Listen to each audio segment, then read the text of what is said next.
আসসালামু আলাইকুম ওয়া রাহমাতুল্লাহি ওয়া বারাকাতুহু। সম্মানিত দর্শক শ্রোতা, প্রিয় ভাই বোন, কেমন হয় যদি আপনাকে কেউ বলে তুমি মসজিদে 10 দিন বসে থাকবে, তাহলে তোমাকে একটি হজের টিকিট দেওয়া হবে।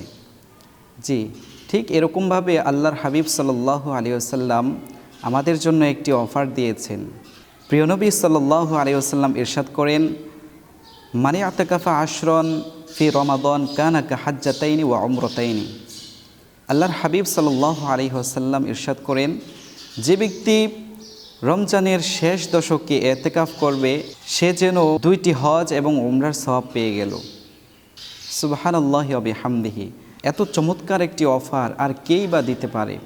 অপর এক হাদিসে প্রিয় নবী সাল্লাল্লাহু আলাইহি ওয়াসাল্লাম আরও বলেন, মানি আতাকাফা ইয়াওমান ইবতিগা ওয়াজহিল্লাহি জাআলাল্লাহু বাইনাহু ওয়া বাইনান নারি সালাসা খানাদিকা কুল্লু খান্দাকিন আবআদু মিম্মা বাইনাল খাফাকাইন। রাসূলুল্লাহ সাল্লাল্লাহু আলাইহি ওয়াসাল্লাম বলেন, যে ব্যক্তি আল্লাহ তাআলাকে সন্তুষ্ট করার জন্য একদিনের ইতিকাফ করবে, আল্লাহ তাআলা তার মাঝে এবং জাহান্নামের মাঝে 3 পরীক্ষা পরিমাণ দূরত্ব সৃষ্টি করে দিবেন। আর এক একটি পরীক্ষার দূরত্ব হচ্ছে পৃথিবীর এক প্রান্ত থেকে আরেক প্রান্ত পর্যন্ত।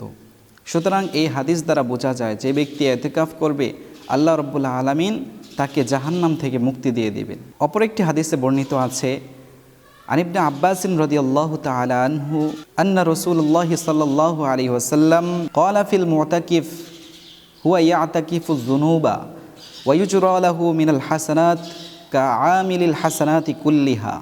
প্রিয় নবী ইরশাদ করেন, যে ব্যক্তি ইতিকাফ করে সে যেন পৃথিবীর যাবতীয় অপরাধ থেকে মুক্ত থাকে।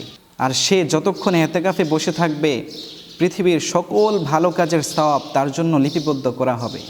সুবহানাল্লাহি ওয়া বিহামদিহি। সুতরাং এই 3টি হাদিস দ্বারা আমরা বুঝতে পারি ইতিকাফের অনেক সওয়াব এবং মর্যাদা রয়েছে।